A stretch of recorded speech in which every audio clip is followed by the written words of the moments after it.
እግዚአብሔር በጣም የሚዘገንኑ እኛ ስናያቸው የሚያጸይፉን ትላትሎች ሳይቀር ዓለም በዚህ አሁን በምትኖርበት ሁኔታ እንድትኖር በጣም ያስፈልጋል። እንግዲህ ስነ ፍጥረት አንዱ ትርጉሙ ነው። ስነ ፍጥረት ማለት ቀጥታ ሲተረጎም የፍጥረታት ውበት ማለት ነው። ስነ ፍጥረት ማለት ሁለተኛ ስንአ ፍጥረት ይባላል። የፍጥረት መስማማት ይባላል።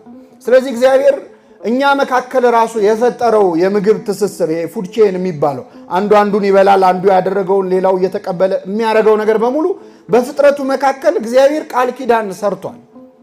ስለዚህ የማያስፈልግ ፍጥረት የለም። እኛ የምንተነፍሰውን ተክሎች ይስባሉ፣ ተክሎች የሚተነፍሱትን እኛ እንስባለን። እኛ አሁን የሰው ልጆች ምቀኝነት ይዞን እስቲ ተክሎችን አፍነን ለመግደል ብለን አንተነፍስም ብለን አፍና አፍንጫችንን ብናፍንስ እኛው ነው የምናልቀው አይደል? ስለዚህ አስተሳስሮናል እግዚአብሔር። አንዳችን ያላንዳችን መኖር እንዳንችል አድርጎ ነው የፈጠረን። ይሄ ስንአ ፍጥረት የፍጥረት መስማማት ይባላል። እና ስነ ፍጥረቱ የተፈጠረው ውስጥ አንድም የማይጠቅም ነገር የለውም። ክፉ የምንለው ፍጥረት የለም። ግኖስቲኮች ብለን የምንጠራቸው መናፍቃን የሆነ ሰዓት ተነስተው ክፉ የሆኑትን ነገሮች የፈጠረው የጨለማው አምላክ ነው እግዚአብሔር አይደለም ብለው ያስተማሩ ነበሩ በቤተክርስቲያን ታሪክ። ግን ሁሉ በእርሱ ሆነ፣ ከሆነውም አንዳችስ እንኳ ያለ እርሱ አልሆነም። የተፈጠረውን ፍጥረት ሁሉ የፈጠረው እግዚአብሔር ነው። ንብን የፈጠረው ማን ነው? ዝንብንስ ቀዘቀዛችሁ? ዝንብንስ የፈጠረው ማን ነው? እግዚአብሔር ነው። የዝንብ ጌታ ብለው የሚያመልኩ አሉ። ብኤልዜቡል የሚባል ቃል አልሰማችሁ? ብኤልዜቡል ማለት የዝንብ ጌታ ማለት ነው። የዝንብ ፈጣሪ ያለው ብለው ያምናሉ። ግን ዝንቡንም ንቡንም ትሉንም የሚጠቅመውን የማይጠቅመውን የሚመስለንም የፈጠረው ማን ነው? እግዚአብሔር ነው። የማይጠቅም ፍጥረት የሁሉ ገዢ ነው እግዚአብሔር። እስራኤልን ነፃ ለማውጣት በግብፅ ብዙ መቅሰፍት አውርዷል ነበር። 10 መቅሰፍት ያወረደባቸው መንገዶች ስታዩት መቅሰፍቱን ማውረድ ብቻ አይደለም የፈለገው። በእስራኤላውያንም በግብፃውያንም አይምሮ ጣዖት አምልኮ ነበረ። እንግዲህ እስራኤላውያን ግብፃውያን የማያመልኩት አይነት እንስሳ የለም። ጥጃውንም ያመልካሉ፣ ድመቱንም ውሻውንም ያመልካሉ።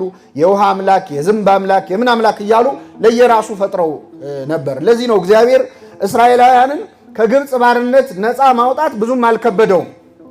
እስራኤልን ከግብፅ በቀላሉ አውጥቷቸዋል። ግብፅን ግን ከእስራኤል ውስጥ ለማውጣት በጣም አስቸግሮታል።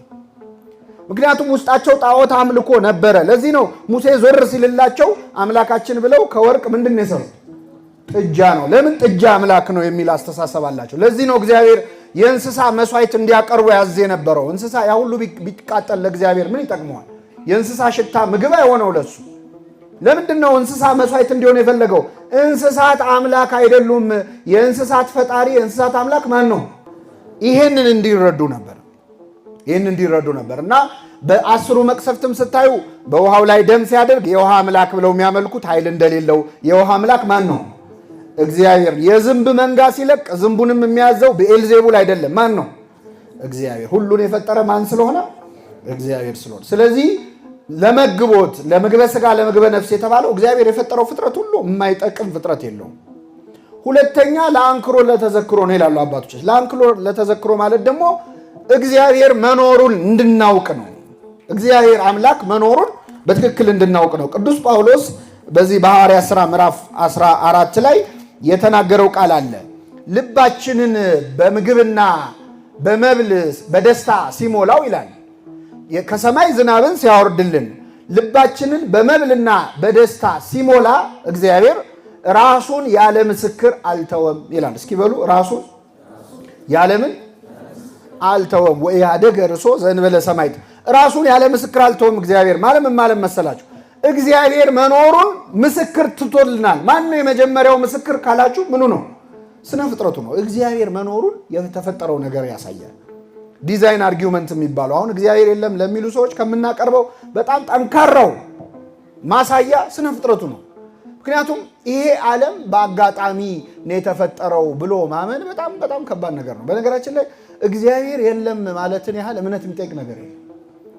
አለ ከማለት የለም ማለት በጣም ይከብዳል። ለምን ካላችሁ አሁን እስቲ ይሄ ዓለም የሆነ ጊዜ በተፈጠረ ፍንዳታ ነው የተከሰተው ማለት ቀላል ነው ከባድ?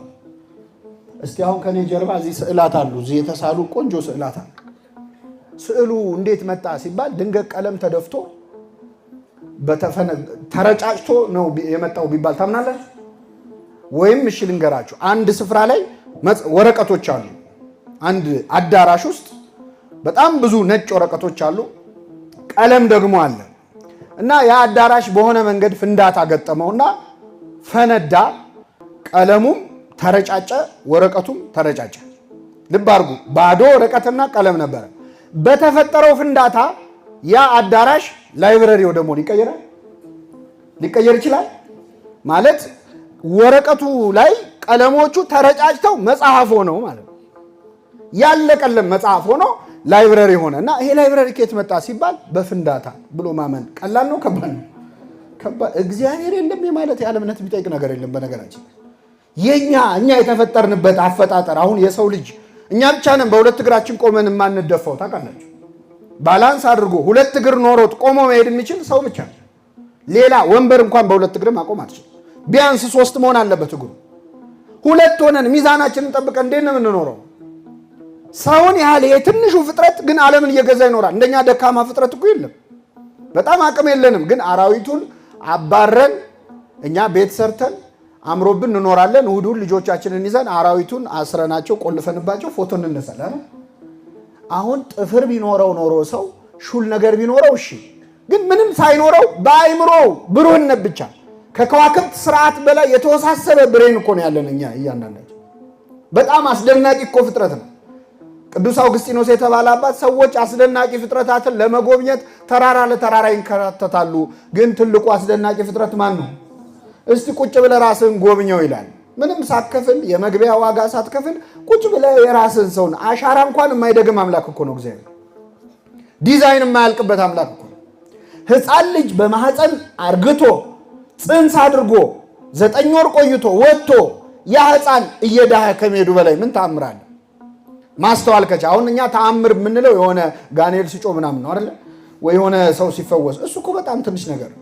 እኛ ራሳችን ተአምር እኮ ነው፣ ግን አይመስለንም። ውሃ ዝናብ መዝነቡ የምድር ይሄ ሁሉ ተአምር ነው፣ የእግዚአብሔር ስራ ነው። እና መግቦቱን ብቻ አይደለም ለአንክሮ ለተዘክሮ አባቶቻችን እግዚአብሔርን ሲያደንቁበት ኖረዋል። ስነ ፍጥረቱን ብቻ እያሉ ግሩም ድንቅ ያንተ ስራ እያሉ በስነ ፍጥረት ብቻ ሌላ መጽሐፍ ቅዱስ ሳያነቡ የፍጥረቱን ውበት እያደነቁ እያንዳንዱ አንዱን ነገር ያስቀደመበት አንዱን ያስከተለበት የፈጠረበት ቅደም ተከተል አመጣጣችን ይህን ብቻ በማየት እግዚአብሔርን ያከበሩ ያገኙ ያናገሩ አሉ።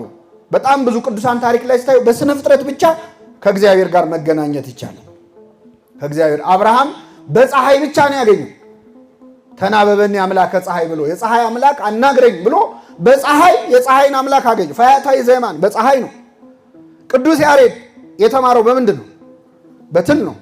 7 ጊዜ ወደዛ ወደዚህ ስትወርድ ስትወጣ ሲያያት እንዲህ ገርሞት በሷ ወደ ትምህርት ቤት ተመለሰ። አሁን እኛ ብንሆን በሆነ ወረቀት ነገር እናወርደውና ከስር ጭፍልቅ ነው አይደል ምናረው ምን ትመላለስብኛለች ነው አይደል?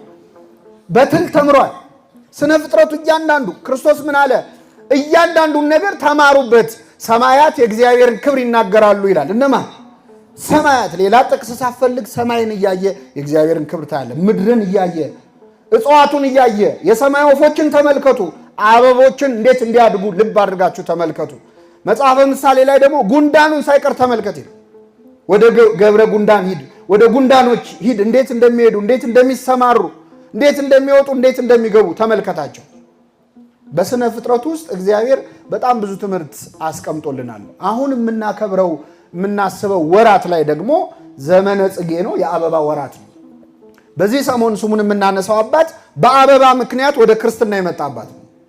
አባ ጽጌ ድንግል ይባላል። አባ ጽጌ ድንግል መጀመሪያ አይሁዳዊ ነበረ፣ የአይሁድ እምነት ተከታይ ነበረ።